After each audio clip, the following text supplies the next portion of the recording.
ഇടുക്കി വണ്ടിപ്പെരിയാർ ഗ്രാമ്പിയിൽ കാലിൽ പരിക്കേറ്റ നിലയിൽ കണ്ടെത്തിയ കടുവയെ മയക്കുവെടി വെക്കാനുള്ള ദൗത്യം അനിശ്ചിതത്വത്തിലാണ്. ഇന്ന് നടത്തിയ പരിശോധനയിൽ കടുവയെ കണ്ടെത്താനായിട്ടില്ല. അവിടെയുള്ള മൂടൽമഞ്ഞും പ്രതിസന്ധിയാകുന്നുണ്ടെന്ന് വനം വകുപ്പ് അറിയിച്ചു.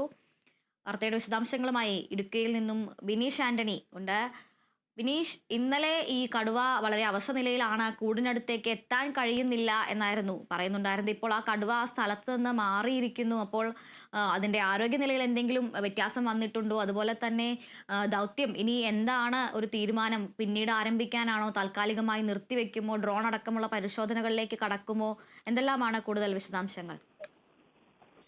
അതുല്യ, കടുവയെ മയക്കുവെടി പിടികൂടാനുള്ള ദൗത്യം ഇന്നും തുടരും. മയക്കുവെടി ദൗത്യം ഇന്ന് ആരംഭിക്കുന്നതിന്റെ ഭാഗമായി തന്നെ വണ്ടിപ്പെരിയാർ പഞ്ചായത്തിലെ 15ാം വാർഡിൽ നിരോധനാജ്ഞ പ്രഖ്യാപിച്ചിട്ടുണ്ട്. ജില്ലാ കളക്ടറാണ് നിരോധനാജ്ഞ പുറപ്പെടുവിച്ചത്.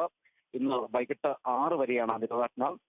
രാവിലെ ഡ്രോൺ നിരീക്ഷണത്തിൽ കടുവയെ കണ്ടില്ലെന്നും ഇന്നലെ ഉണ്ടായിരുന്ന സ്ഥലത്ത് നിന്നും കടുവ മാറിയിട്ടുണ്ടെന്നും ആണ് വനവകുപ്പിൽ നിന്ന് നമുക്ക് ലഭ്യമാകുന്ന വിവരം.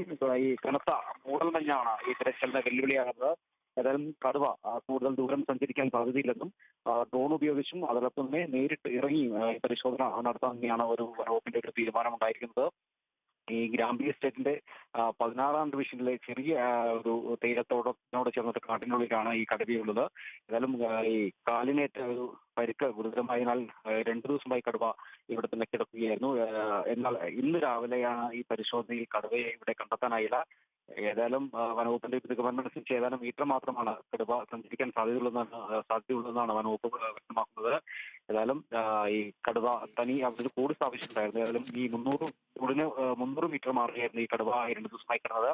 ഏതായാലും തനിയെ നടന്ന് കടുവ കൂട്ടിൽ കയറാനാവില്ലെന്നായിരുന്നു ഈ വനവകുപ്പിന്റെ സ്ഥിരീകരണം. അതുകൊണ്ട് തന്നെയാണ് മയക്കുവെടി വെച്ച് പിടികൂടാൻ തീരുമാനിച്ചത്. ഏതായാലും വനവകുപ്പ് വെറ്റിനറി സർജൻ ഡോക്ടർ അൻരാജിന്റെ നേതൃത്വത്തിലുള്ള സംഘം മയക്കുവെടി വെക്കാനായി എത്തിയിട്ടുണ്ട്. അതോടൊപ്പം തന്നെ എരുമേലി റേഞ്ച് ഓഫീസർ കെ ഹരിലാലിന്റെ നേതൃത്വത്തിലുള്ള 15-അംഗ സംഘം സ്ഥലത്ത് നിരീക്ഷണവും നടത്തുന്നുണ്ട്. ഏതായാലും മയക്കുവെടി വെച്ച് പിടികൂടി തേക്കടിയിലെത്തിച്ച് ഈ കടുവയ്ക്ക് ചികിത്സ നൽകാനാണ് ഇപ്പോഴത്തെ ഒരു തീരുമാനമുണ്ടായിരിക്കുന്നത്. ഏതായാലും ഡാറ്റിംഗ് ടീം എല്ലാം റെഡിയാണ്. ഇതിന്റെ ഡാറ്റിംഗ് ടീമുകൾ പല സ്ഥലങ്ങളിലായി കേന്ദ്രീകരിച്ചിട്ടുണ്ട്. ഏതായാലും കടുവയുടെ ആരോഗ്യസ്ഥിതി നോക്കി മാത്രമായിരിക്കും ഈ കടുവയെ മയക്കുവെടി വെക്കുക. ഏതായാലും കടുവ ഇന്നലെ വെള്ളം കുടിച്ചതായി തന്നെയാണ് നമുക്ക് അറിയാൻ സാധിക്കുന്നത്. ഏതായാലും കടുവ ഇവിടെ നിന്ന് ഇപ്പോൾ ഇന്നലെ ഉണ്ടായിരുന്ന 2 ദിവസം ഉണ്ടായിരുന്ന സ്ഥലത്ത് നിന്ന് ഏകദേശം മാറിയിട്ടുണ്ട്. ഏതായാലും ഇന്നും ഡ്രോൺ പരിശോധന അതോടൊപ്പം നേരിട്ടുള്ള പരിശോധന തുടങ്ങാൻ തന്നെയാണ് ഈ വനവകുപ്പിന്റെ ഒരു തീരുമാനം. ഇവിടെയുള്ള ഈ കനത്ത മൂടൽമഞ്ഞാണ് ഇപ്പോൾ ഈ മയക്കുവെടി വെക്കാനുള്ള ഒരു ദൗത്യത്തിന് ഒരു തിരിച്ചടിയായി നിൽക്കുന്നത്. അതുല്യ, ഏതായാലും ഇന്ന് ഇത്തരത്തിൽ ഇന്നും ഈ ദൗത്യം പൂർത്തീകരിക്കാൻ തന്നെയാണ് വകുപ്പിന്റെ ഒരു തീരുമാനം. അതുല്യ. ശരി ബിനീഷ്, എന്തായാലും ദൗത്യം തുടരാൻ തന്നെയാണ് വനംവകുപ്പിന്റെ തീരുമാനം. സാഹചര്യങ്ങൾ പ്രതികൂലമാണെങ്കിലും ഇന്ന് തന്നെ ദൗത്യം പൂർത്തിയാക്കാൻ തന്നെയാണ് വനംവകുപ്പ് തീരുമാനിച്ചിട്ടുള്ളത്. ബിനീഷ് ആന്റണിയാണ് ഇടുക്കിയിൽ നിന്ന് വിവരങ്ങൾ നൽകിയത്.